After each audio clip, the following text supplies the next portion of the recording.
Yeah. Great, thank you. Yep. All right. Uh, what we were talking about? Uh, so basically, we were starting the chapter 14 on chemical reaction, trying to understand the equilibrium and figure out how to set up the equations and finish the calculation. So eventually we want to bring my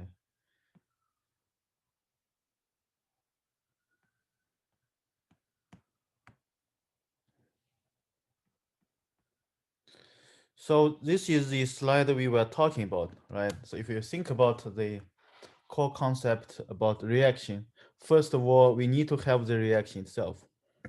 So we need to have the balanced reaction, uh, very much like the one shown here. A is reacting with B, producing C and D as products.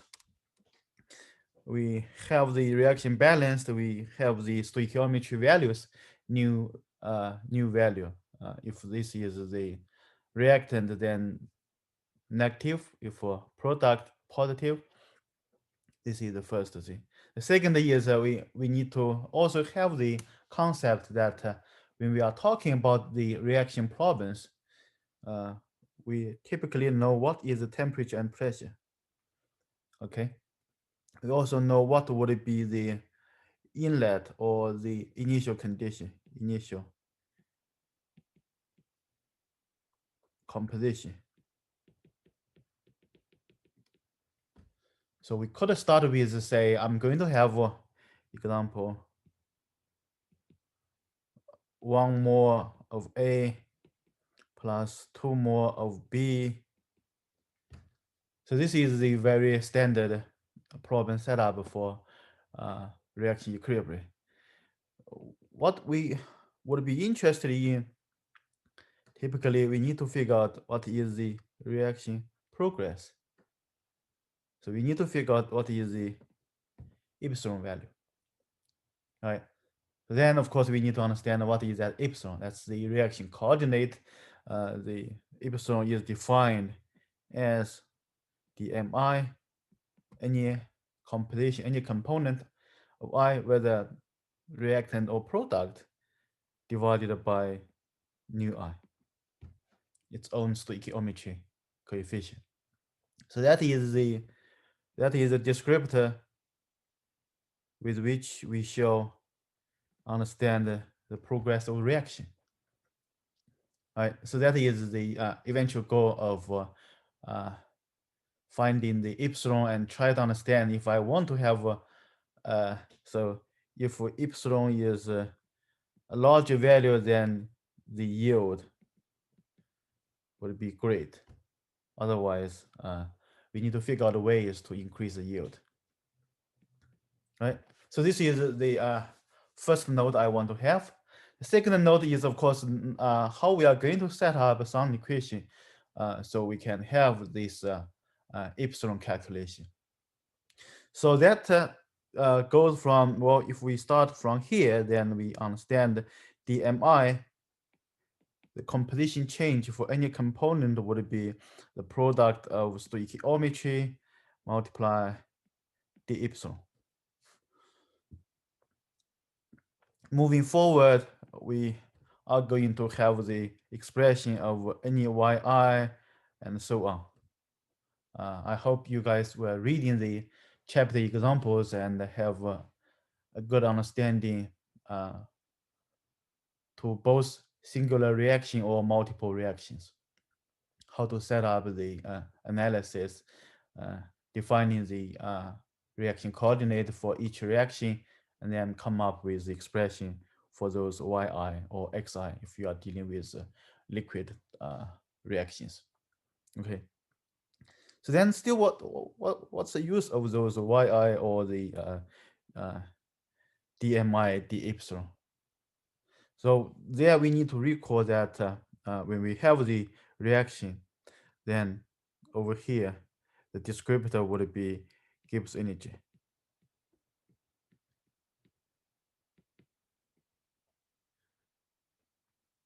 So if we can record the Gibbs energy, then we figure out that Gibbs energy is a function of temperature, pressure, and composition. So here I just use X to represent composition. Could be liquid, could be vapor. And then moving forward from the Gibbs energy correlation, we shall have. So try to save some space. TPX.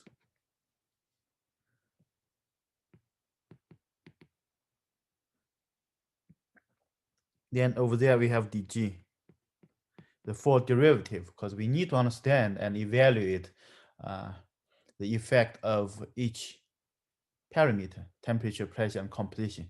So from the previous discussion, I believe that's from chapter 6, for the four energy correlations for both pure component and the mixtures, we see that dg is a VdP minus SDT plus the summation of the components. That is mu I d ni. Right? So that is a descriptor we are going to rely on. And if we are going to have the known temperature and pressure, then quickly we are going to have dP is 0, dt is 0. So both terms would be 0. And then when we are reaching the equilibrium, we are going to have the minimum Gibbs energy. That is very similar for both chemical reactions and vapor liquid equilibrium. So this is how we are going to receive that. Moving forward, we are going to receive have to satisfy at equilibrium. And that is indeed a very general equilibrium. Could it be VLE? Could it be reaction? Then I need to have this dg over d epsilon would be 0 if we are going to use the d epsilon as a descriptor. Then, of course, we need to have one more step before utilizing this understanding of Gibbs energy minimum, which is I need to use dmi is nu I d epsilon. I need to use that so that I can set up this minimal mathematical condition, right? So moving from there, we see that, oh, that is basically, I have to satisfy that mu I should be 0. Okay. So that is the core part of understanding what is a reacting system. And if the system is reaching equilibrium, what condition I have to satisfy. And then try to figure out what would be the descriptor for the change and for the equilibrium. And then moving forward, we have all the following slides, all the equations shown here, which is the capital K. We need to define the capital K, the reaction equilibrium constant. We also need to understand this is the Gibbs energy for the reaction, and this is at standard state.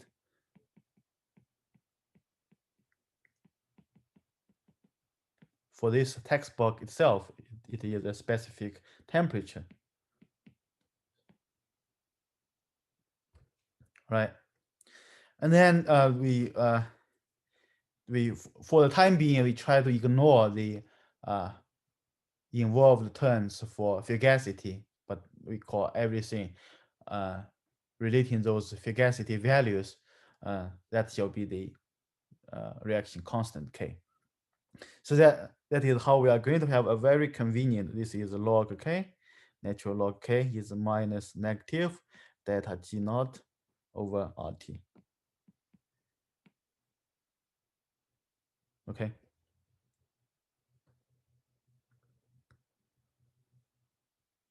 So now you have a feeling that, well, I have two equations. One is the capital K definition, right? That is related with those fugacity values. On the other side, capital K could be obtained by looking at the delta G values. So if I have the reaction A, B, and C, then I'm going to calculate this delta G. Delta G naught would be nu C G C naught plus nu D G D naught plus nu A G A naught plus nu B G B naught. And of course, nu C, nu D would be positive. Nu A, nu B would be negative, right? So I have that delta G value by looking at the equation itself, and I know what would be the involving species. And if I also know the temperature and pressure, then I can calculate this delta G naught over RT negative. And from there, I can figure out what would be the capital K value, right? So that is the first idea. And then, well, if I'm going to put the K value into the definition, maybe I will be able to figure out what would be those fugacity values, because I still have not touched anything about that epsilon, right? When you look at the two capital K equations, I don't have any obvious expression for epsilon. So I can tell that, well, epsilon shall be involved in those fugacity terms, but how? That will be the discussion of today's lecture. On the other side, I also want to point out that, well, when you look at this this delta G naught and RT, so we can see that temperature will have some effect over there, but not pressure. We don't have any obvious term for the pressure. Okay, it's delta G naught over RT, and you can argue that, well, this this Gibbs energy is kind of depending on the pressure, as I have over here. Yet, looking at the equation itself, we don't have the obvious dependence of capital K on pressure. So this is why generally we think that K is depending on temperature, not on pressure. Okay, that is the other side note I want to add for today's lecture, and moving forward, that would be quite useful. Dr. Huang? Yep. Can I ask you just a quick question about, so on the far right side of the screen where you've explained, let's see, the difference in G naught, like the sum of the stoichiometric terms and Gibbs free energy. When you wrote plus and minus, is that to indicate the products and the reactants? Yes. Yeah. Okay, so we're not actually, okay, gotcha. So if I have, moving over here, if I have the general expression, that should be the summation nu I Gi naught. All right. So if I give some value, say nu I, say nu A is 1, nu B is 2, nu C is 2, nu D is 2. And when you use that to look for, say, G A naught, let's say minus 500 kilojoule per mole, G D naught is minus 400 kilojoule per mole. I was just randomly using some value. So now if you try to put those values into that equation, then at least for the component A and D terms, that would be, D would be positive stoichiometry. So that would be 2 times minus 400. And now when you look at this A, so that is for D. For A, you're going to have this new A would be -1 multiply what is the gives it's negative 500. This is for A and so on. So you do have to pay attention on the stoichiometry values, positive or negative. I have a question. I'm confused how you wrote the the Gibbs energy equation, and you cancel out pressure and temperature because at equilibrium they won't change. Mhm. But then I'm confused how you go at the very top of the slide from dg equals the sum of mu dni to dg over d epsilon equals 0. Mhm. I, Well, I don't know how you got that. well, this is dg, right? If I'm going to replace this dmi by nu I d epsilon, then I'm going to put it here. I have a little bit more space. dg, then if I'm going to ignore the first two terms at known temperature and pressure, Mhm. then dg is simply the summation of mu I dmi. I'm going to replace this by nu I d epsilon. Yes. And then you can see that mu I, nu I, Yeah. Oh, d wait, those epsilon, are, right? yeah, And then I'm going to divide on both sides by d epsilon. yes. And at equilibrium, I have to satisfy this should be 0. So this is why this term is 0, Oh, okay. Thank you. Thank you. right?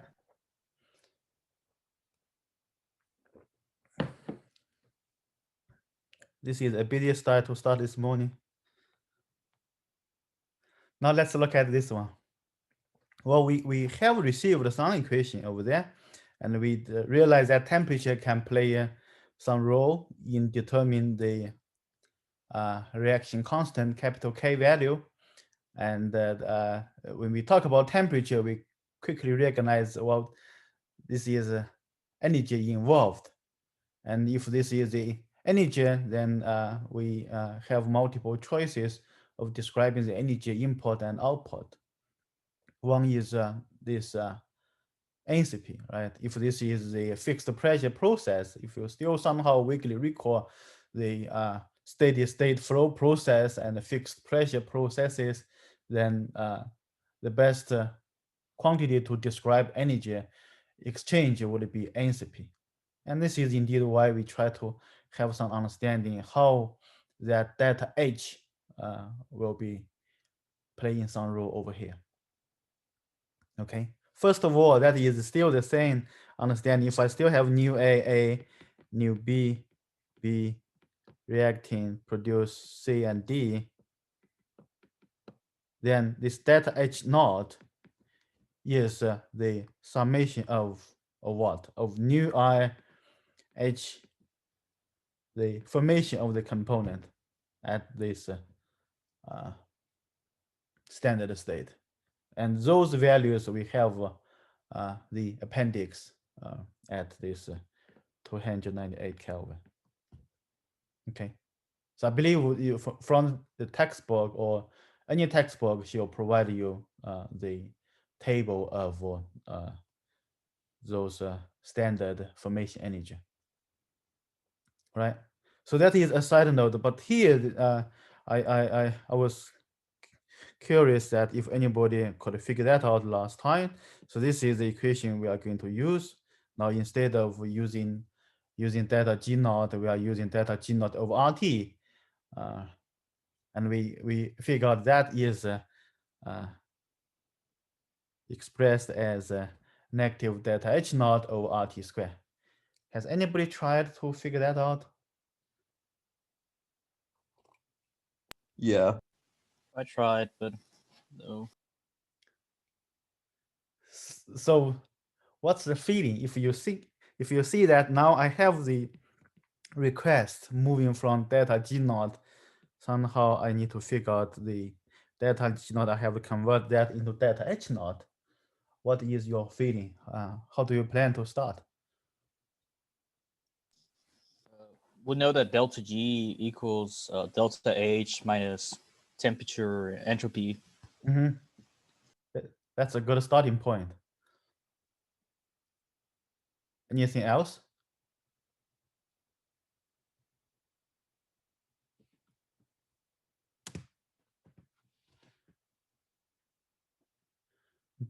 I think then you take the partials. Closer. Did anybody try to search the textbook or find any solution over there? Yeah, I found a solution. Good, good. Well, I assume, Forrest, you have the secret. So I try to go over with the class over here really quickly. So indeed, let me see. I made a note over there.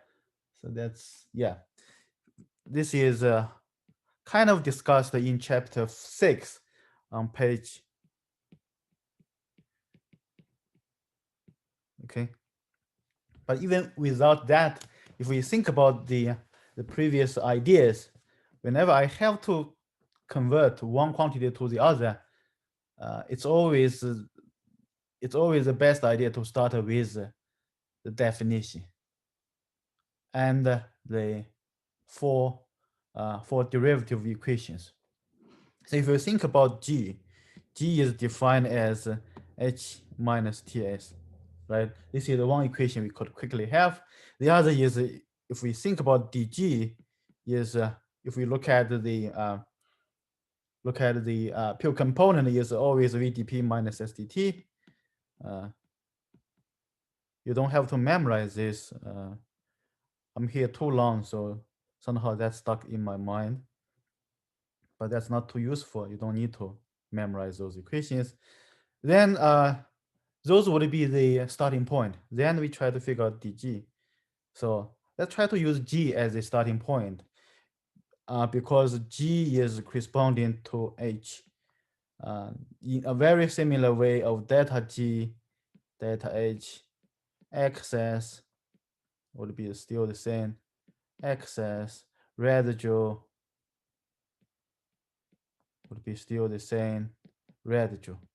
So if I can figure out one equation, then the following should be exactly the same. So if I start with this g over RT, okay, R is g over RT, let's say dt. So now you can see that, well, here I'm having g, I'm having t. So mathematically, this is like fx over gx dx, right? So you would do fx d 1 over gx dx plus gx, keeping gx untouched, dfx dx. So here fx is gx will be temperature, and x is temperature. All right.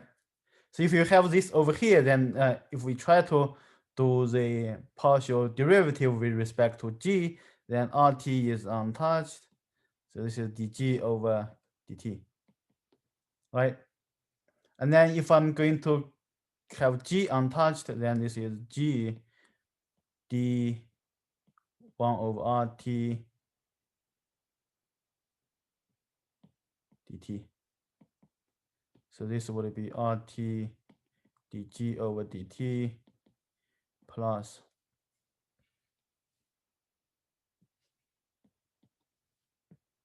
so this is basically 1 over t over dt. So this is negative RG t square.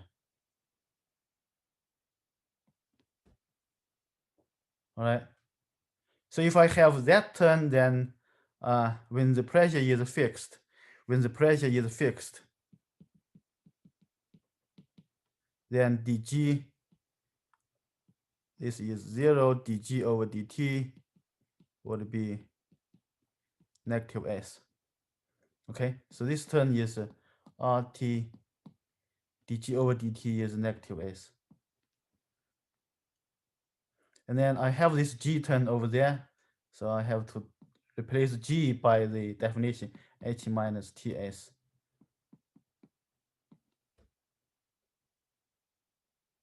And then you can see that the entropy term will be cancelled. So I'm going to have this as entropy term will be cancelled. So I'm going to have negative RT square of h. So I started with g versus h. Now I'm going to have this delta g naught would be exactly the same as delta h naught.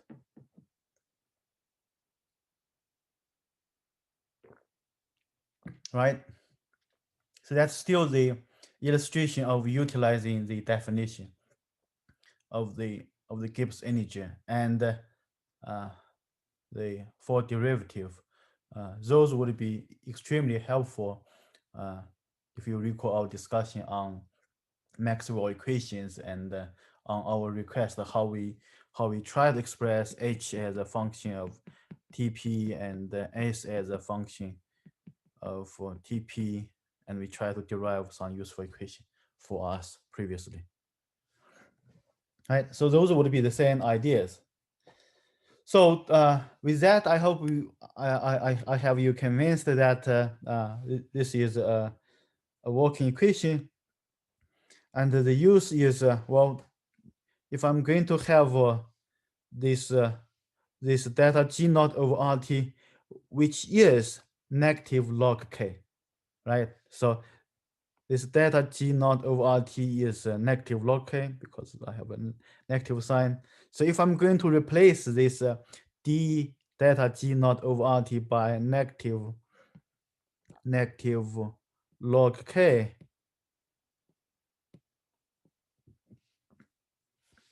then I'm going to have the equation on the right hand side. So that is basically, now I'm going to get rid of the minus sign on both sides. So I'm going to have this d log k over dt is delta h naught over RT square. And that is the equation to tell us how exactly temperature will affect the reaction constant if I know this delta h naught value. And again, I want to add the note that is typically for this textbook, we try to have this standard state.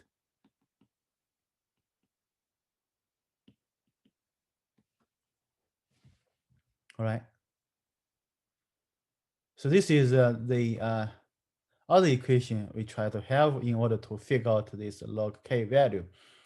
And it is especially useful when you are providing the correlations instead of providing those g naught values. Now, if you know what would be the entropy, and if I also tell you the Cp value, if you recall Cp is a function of temperature, H is also depending on the temperature, then I can provide those information, those materials, and you can calculate what would be the capital K using this equation shown here. So this is a very good equation for the exam. You probably need to make a copy of this equation, and more importantly, I think we need to recall how we are going to run the calculations if capital K is depending on temperature. So moving forward, if we try to look at that equation and understand how temperature will make a change, then let's try to look at this delta H. So that is the entropy of reaction. And if this is the endothermic reaction, meaning the system is going to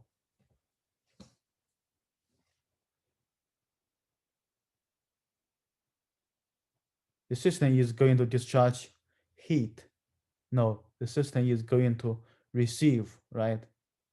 recall our understanding of heat and work. So this is always positive if this is the system, right? So that is why if this is endothermic, the reaction is going to receive heat from the surrounding. So delta H naught is positive, then if temperature increases, so I'm going to have this dk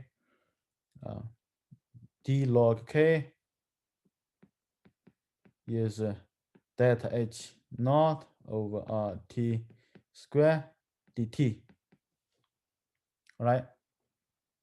So this is positive, and temperature is increasing, this is positive.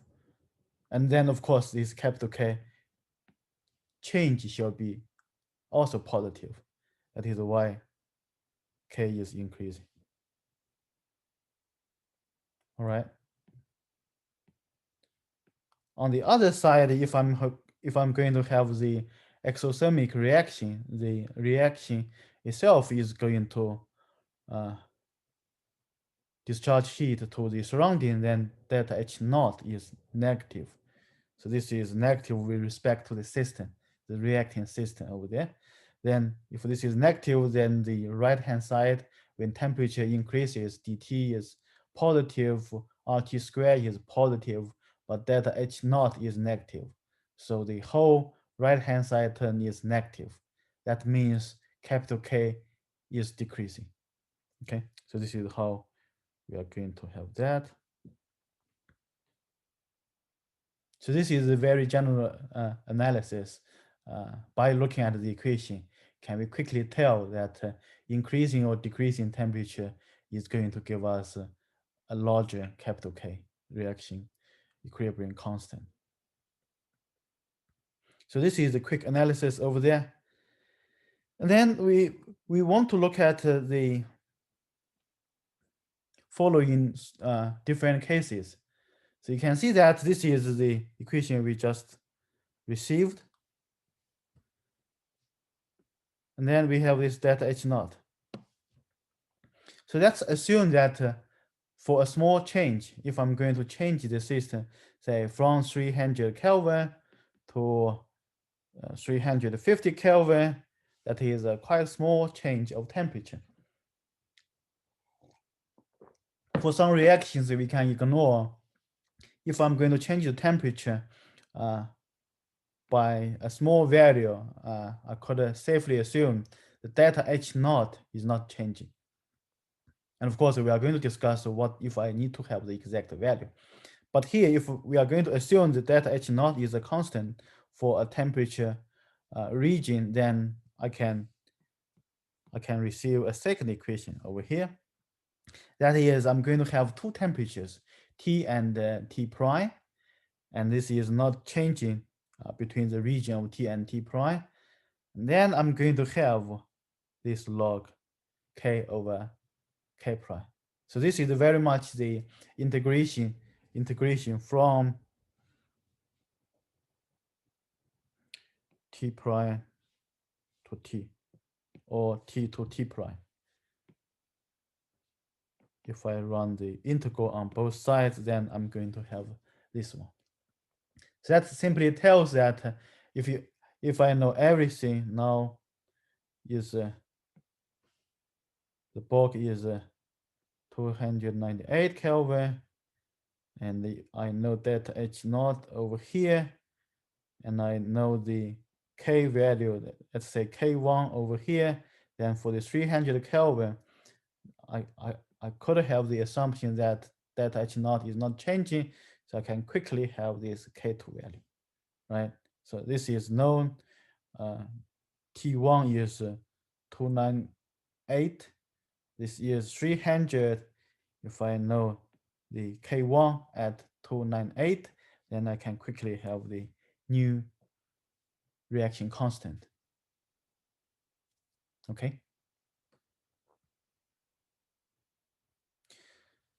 However, we are going to discuss that if I'm going to have a huge temperature change,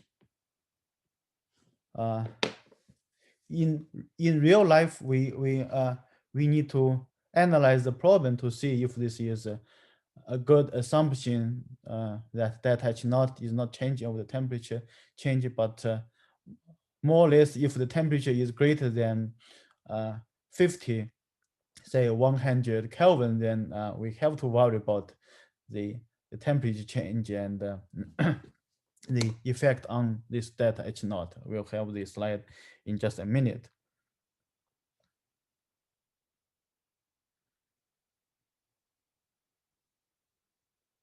So here is what I want to have for the exact calculation. And I basically recall those equations. Remember, we had the Excel spreadsheet. We had this exam, I believe exam 2 problem. Yeah. And we need to calculate exactly the CP dependence on the temperature and the enthalpy change as a function of temperature. So here is the exact calculation where you have to consider the temperature change effect for the delta H naught. And this is the equation we have utilized in the past. Now we just need to recognize that I'm going to apply that to the reaction. So again, everything here that is delta H naught, that is the summation of nu I H naught I. For the other term, I'm going to have the double naught, right? It's a little bit strange. So the first is to simply represent the standard state.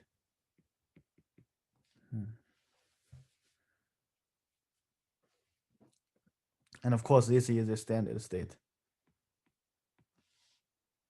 The second is the second naught or zero is basically telling you this is my initial.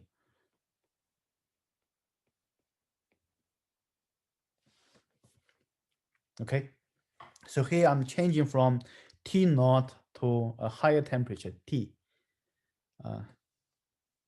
This is one thing I want to emphasize. The other is this delta H naught will be exactly similar to the delta H naught expression. So you need to look for the stoichiometry value and then put those calculations together.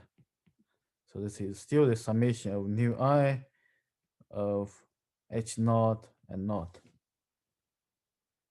So H naught and naught here is 1 ATN 298 Kelvin values. If I only have H naught, then this is 1 ATN. Both values refer the standard state, high temperature.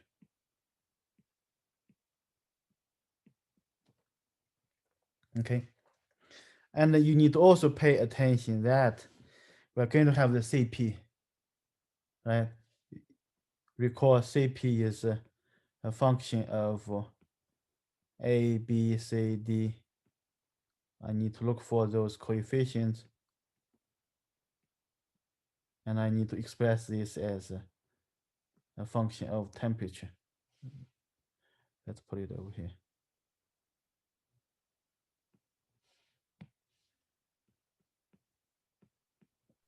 I have a question.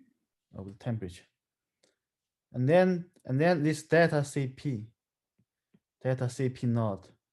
Let me write down the equation and then I'll try to answer your question. So this is still the same as the summation of nu I CP I at the standard state. Okay, so you have to still pay attention the stoichiometry value for reactants and products and put them together. Yes. In the equation, if R is a constant, why is there like an R in front and then it's like the CP over R? That's a great question. That is to simply utilizing the same expression over and over. You are right that we can cancel that value, but the whole purpose is we derived this expression. So we try to use that both for delta H or delta S calculation. Okay, thank you. Yeah, nothing special. There's absolutely nothing special. It's just we've derived the expression and we just want to use that expression here and there. I have a question. Yep. You keep saying the sum of mu I H naught or mu I CP. Is that mu as in like the mu that relates to fugacity, or is that V? I can't tell if that's a V or a mu. I'm sorry. That's the new I. That's the Coefficients? values for reactions. Okay, thank you. Yeah. So it's not easy for me to distinguish VI or new I. I'm trying really hard. Okay. This is the velocity. Then of course this is the reaction stoichiometry values. All right. I have the same problem. Yes. So that's a good question. Let's try to make sure that whenever we are looking at reactions, we need to quickly realize that positive for products, negative for reactants, and I have to keep those coefficients with me. I'm in all confused those what the calculations. difference between those two things you wrote down is. I thought you were saying those two things are the same thing. What? Just this is purely what you're writing. I'm not confused between mu, like the definition of mu and V. I just don't know what the. I'm No, sorry. they are separate. Maybe I'd better get rid of this. Otherwise, you think that might be some secret equation. No, I was just making fun of myself. You know, with Apple Pencil, it's not easy to quickly recognize the new and V. Okay. Okay. So and we have to keep in mind what Grace she just mentioned, that there's nothing special why we have this this R twice. This is purely to satisfy the symmetry of the two equations for delta H and delta S. So here we are having the same kind of term, and then this is dt, but for the delta S, that is dt over t. Gotcha. All right, and I have over here that if I have this double, I was trying to use O and 0 to somehow distinguish the initial and standard state. So don't get confused over here. It's just the standard state at two different temperatures.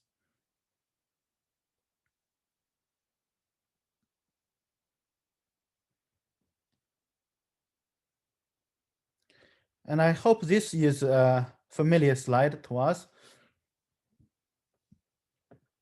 So before we were only talking about the different species.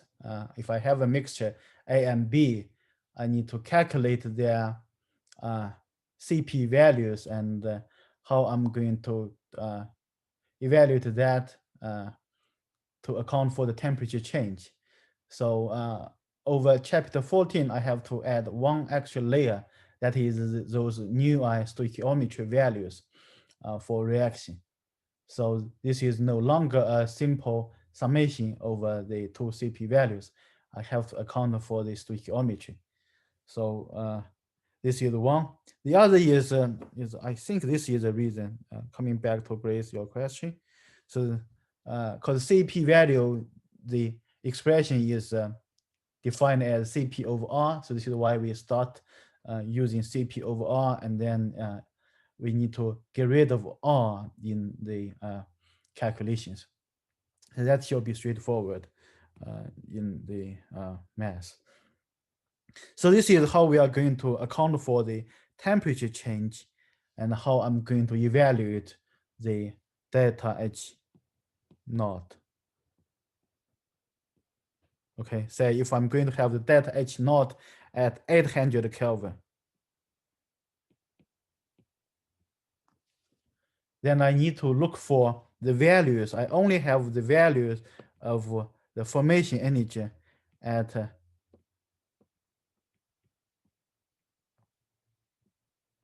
right. So I need to go from there to calculate. This is my delta H of the reaction at 298 Kelvin at standard state. Then I need to account for the temperature increase to figure out what is my delta H naught, still at the standard state, 1 atm, but now this is 800 Kelvin.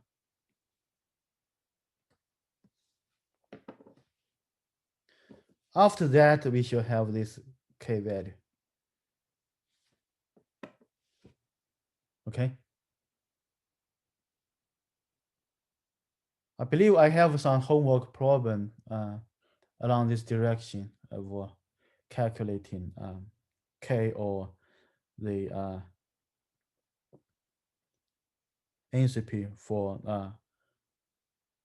reactions at high temperature. And all those equations should be still quite familiar to us, and we call the use of Excel spreadsheet to speed up the calculation. So this is the attention we need to have.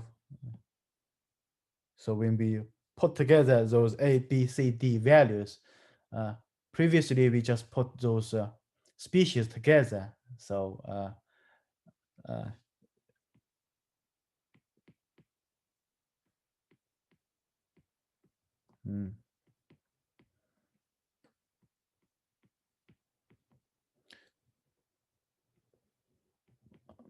the pencil does not work too well. Let me try to save and restart.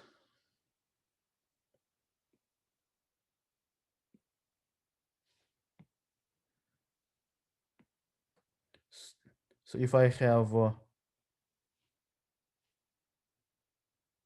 let's say, if I only have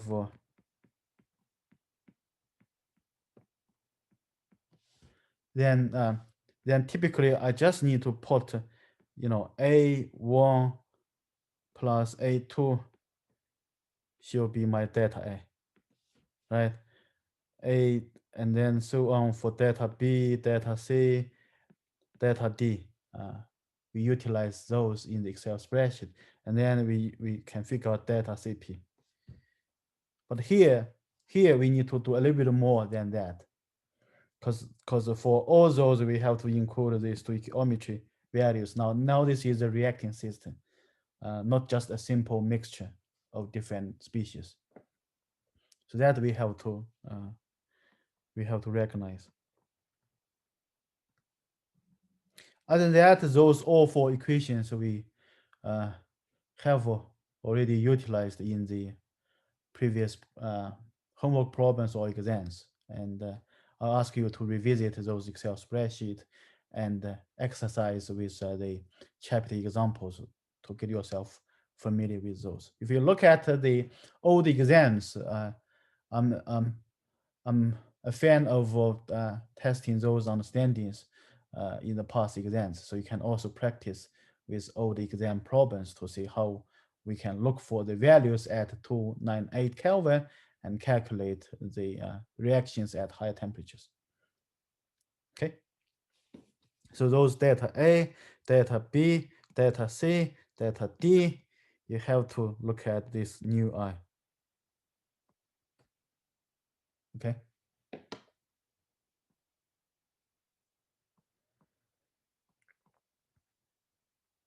There's one other thing I want to discuss, and that is from the textbook, if I have the page number correct. And I like it because this is a quite easy way to understand the temperature effect. So we are still looking at the temperature effect on the equilibrium constant, capital K. And on that on that direction, we simply understand the temperature effect as the product of K0, K1, and K2. And K0 is simply coming out of the reference temperature. So if I have this is 298 Kelvin, I have all the data, those values in order to calculate, so that I can quickly calculate this data G standard state. So this is 180 and then over there I can quickly receive this K0 from the definition or the equation over here, right? So that is K0. The second case is, well, I need to worry about the temperature effect. And temperature is obviously having two different effects. One is if you recall this d log k dt, that would be RT squared delta H naught. And again, don't ever try to memorize this equation. That's not useful. So here you can see that the temperature is obviously having the role over here to change the capital K. And we call this obvious temperature effect as the major temperature effect. Okay, so here we are assuming this delta H naught. For now, we try to keep it as a constant, and we look at the temperature increase and the resulted capital K change. So that is the so-called major temperature effect. So here we are still using this as the fixed value from the 298 Kelvin, and that is the K1 value. Then we also have the minor temperature effect, like we just discussed from the previous two slides, relating those CP value calculation and delta H naught calculation. There we call this as the minor temperature effect.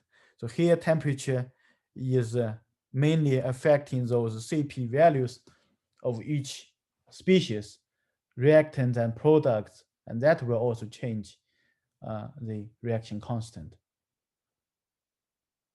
So this is still the same type of philosophy in thermal or in engineering. We always try to separate those parameters. So we try to look at one factor at a time. So this is one other way to understand how temperature is going to affect my capital K calculation. Try to visit this page. Have a reading again over there. All right. So now coming back to this very simple slide, I just want to mention or emphasize that we have those values, those data G0, data H0. We are able to evaluate very quickly with the help of the appendix C4. Okay, so if I have this CH4, oxygen, complete combustion,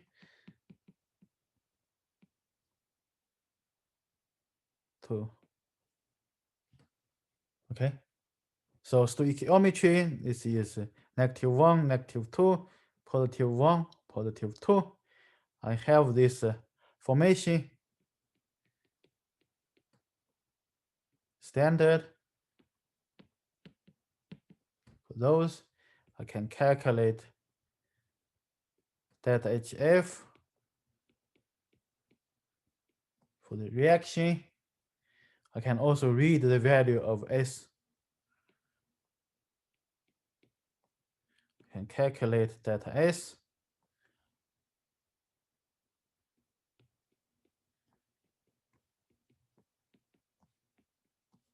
Which is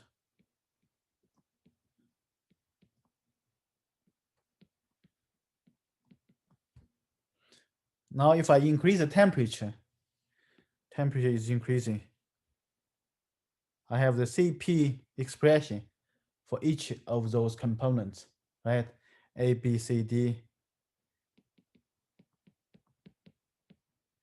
as a function of temperature, then the easiest way is try to use the Excel spreadsheet.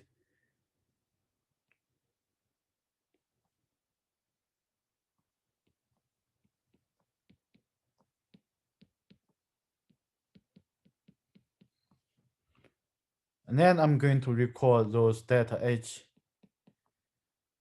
high temperature standard. If needed, delta S high temperature standard. They are for the reaction. So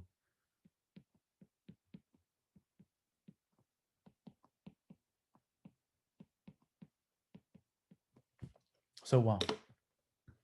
Okay.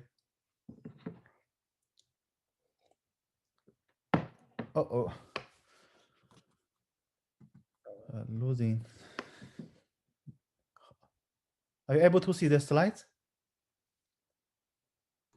You can Yes, s- sir. Okay, Yeah. good. Thank you. I thought I lost the connection. Okay, we were talking about the whole morning so far about the capital K calculation simply because we cannot run the reactions purely at room temperature. For many reactions, we have to increase the temperature to have a better yield. And when that is the case, I have to calculate the capital K. And in order to evaluate that, I need to recall all sorts of previous calculations from chapter 4. So that chapter 4 is quite critical over here for the reaction equilibrium calculation. And I shall send out another spreadsheet for those calculations so we can try to have some practice over those spreadsheets. So now when you try to recall that, we have a pretty good understanding of this equation now, whether this is room temperature, whether this is high temperature, right? We have ways to figure out this delta G naught, which is delta H naught minus T delta S naught. Temperature is high, let's say if this is at 100 Kelvin, then I need to figure out delta H naught, delta S naught using the chapter 4 equations or similar spreadsheet, right? So there we probably need to also use this CP naught at high temperature. So all those calculations, you'd better run those numbers with Excel spreadsheet. Otherwise, it's quite tedious and can easily make numerical mistakes over there for the calculations. And then in the end, we figure out this delta G naught, put 800 Kelvin over there, gets constant, then we have this capital K. Okay. So whenever you have the reacting system, then always try to recall. So this CP, delta S, delta H, you always need to run the summation together with those stoichiometry values. And I think this is my maybe 10th time of repeating and emphasizing on the stoichiometry values. You need to carry them in the calculations. So now we have this two-side calculation. One is K to the right-hand side. I'm going to have log K is delta G standard over RT. On the other side, I know K is going to connect me with the fugacity. There's also new I. Oh.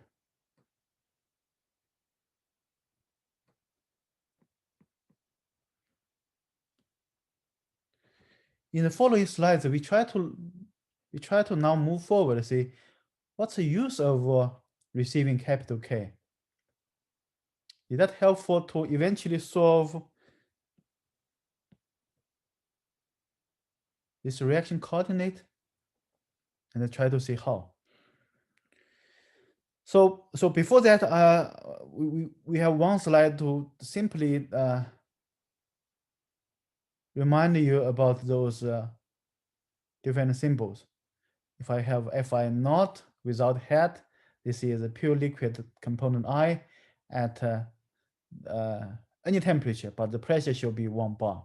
This is the standard state. So this is standard state. If I have this Fi naught and naught, this is basically the standard state. This is basically the initial. Okay. If I have a head over there for the signal one, that's any temperature and any pressure, because I don't have standard symbol over there. If I have purely Fi, then again, this is the pure component, any temperature, any pressure. So only with this superscript, then I know this is the standard state. Standard state. All right. And then, as usual, we can try to look at the standard state, ideal solution, activity coefficient. Then there you are. You have this gamma I. Right. I should switch this order. I think this should come before the previous slide. So this is basically what we have been talking about until now. For the capital K calculation and how we are going to solve those calculations, we have to correlate all those following 4 equations and using, we'd better use Excel spreadsheet to figure out those calculations. There's one example in the textbook. I hope everybody must pay some attention to this problem. Okay. So now let's try to have our favorite fugacity discussion over there. So now we know capital K. Now we try to see what that capital K will lead us to. Okay. So let's carry out the discussion and try to separate. Here we are having the gas phase reaction and liquid phase reaction to see what would be the change of this term.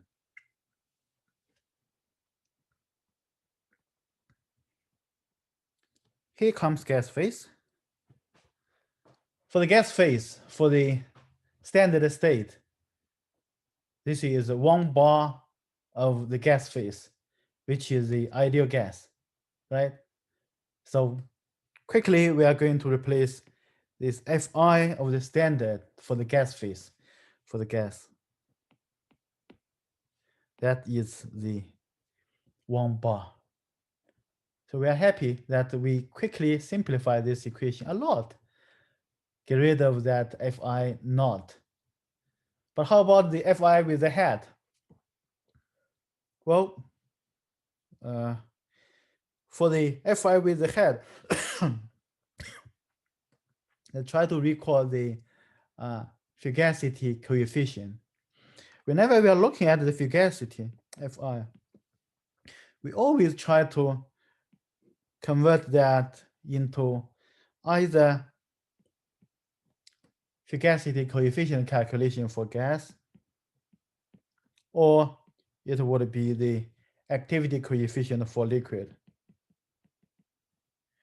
We have derived quite a few useful equations for the fugacity coefficient. For the activity coefficient, we have quite a few models available.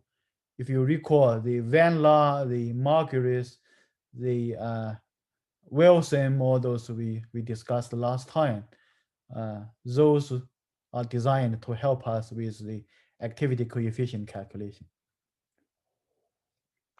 So here, we try to now use the fugacity coefficient to replace this Fi with the head. And of course, this is purely from the definition of fugacity coefficient, right? Fugacity coefficient is defined as F over, if this is I, Fi over Pi. Pi is, of course, Yi over P total, Fi. And now we simply add the head to represent this is coming out of the mixture, not a pure gas component. So if that is the case, then we can see that we are going to have the Fi with the head now is expressed as the Yi phi I with the head and P total.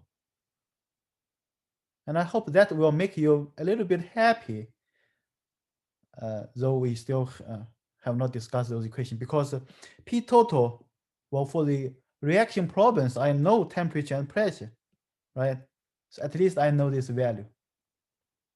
For the phi I, well, the head is annoying, but somehow I know that I have equations for the fugacity coefficient.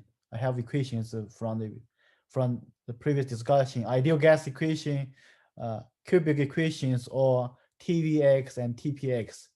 We at least have those equations. And for the Yi, and I hope there you see that we express Yi as a function of the reaction coordinate, right? So somehow this is on the right track of correlating the reaction coordinate into the calculation, all right? Although we don't know the exact answer yet, but we will reveal those equations in just a few minutes. So this is a good thing to replace fugacity Fi hat by Yi, phi I, and total pressure.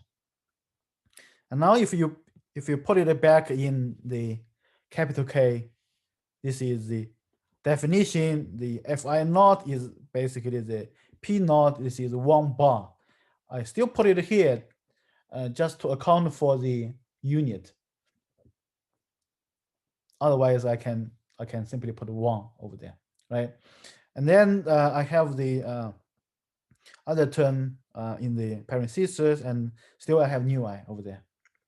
So if you reorganize, the P naught is known to me, P total is known to us, then we can reorganize the equation like the one shown here. Okay, so we try to separate known from the unknown. And now we need to simply figure out how I'm going to deal with the Yi, phi I hat inside the parentheses. Nu I have those values if I know the reaction. P naught is basically 1 bar. P total shall come from the problem statement. Capital K, we are able to solve capital K. It may take a while to figure that out, but I know this value. That is known. This is known. This is nu I from the equation. That nu is the summation of nu I. Is also known to me. Now the only thing left is how do I deal with the parenthesis term Yi, phi I with the head? Well, let's try to have separate discussions under the gas phase reaction. So this is still the equation I have on the previous slide. Now let's try to run the analysis. Number 1, if this is ideal gas, that is so simple, right? If this is ideal gas, then the everything should be for all those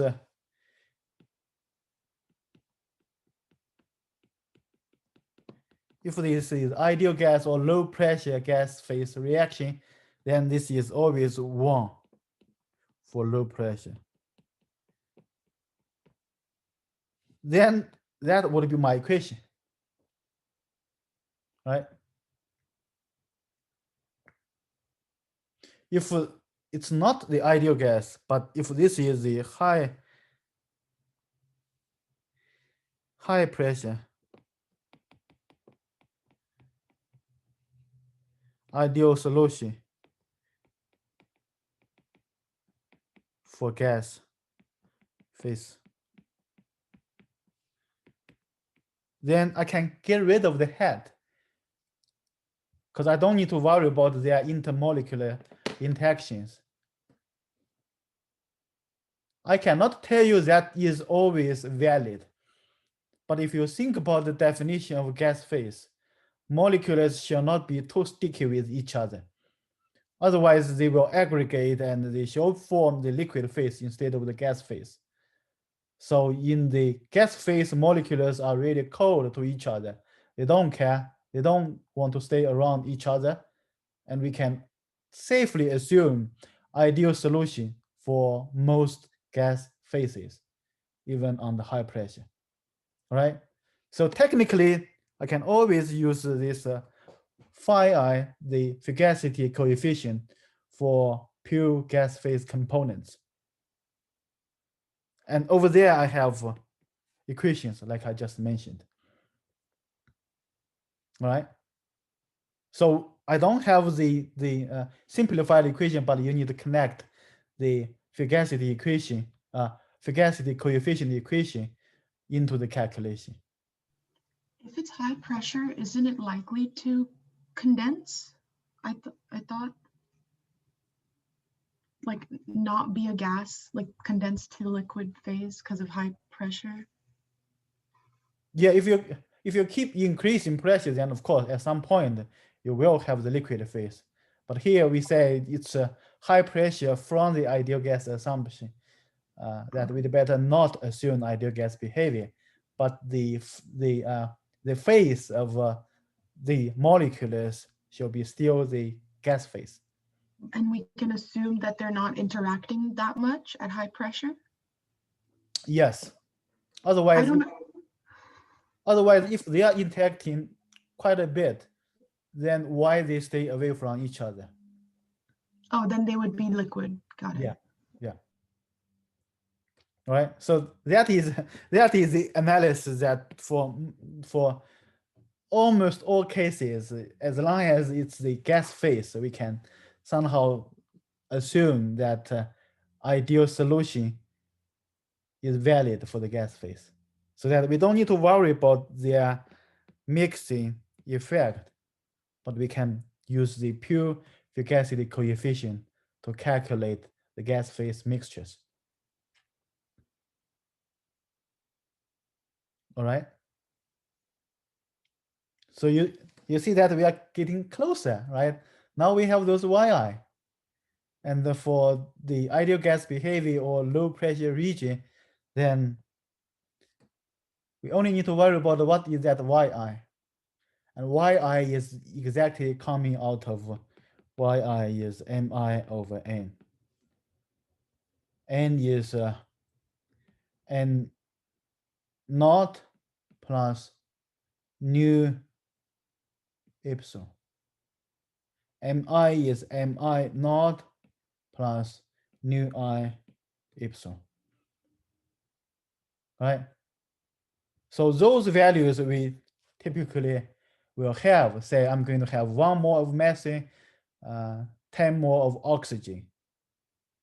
And nu I and nu is coming out of stoichiometry values.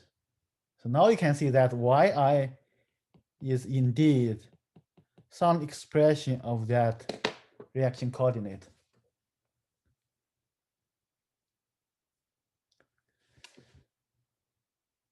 Clear? Great. I hope I've convinced you that capital K is the central descriptor.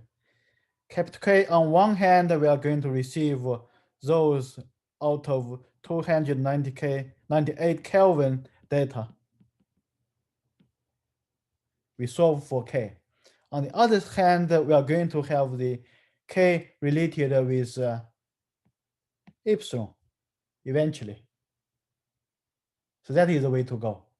If I have a known reaction, I know the initial composition, know the temperature, know the pressure, have some data from the reference 298 Kelvin, I shall solve for the epsilon with some math, simple or confusing. All right? So I want to stop here. But if you go over the one slide, I recommended some problems to work before next discussion. say this is the example I have. I was planning to discuss today. Let's wait until next time. And then I listed a few examples from the textbook, and I strongly recommend you go over those examples by yourself with hand calculation or using the Excel spreadsheet. All right. All right. Great. That's all I have for you guys, and we'll come back next week for our final discussion on reaction, and then we'll try to have a review lecture for the final exam.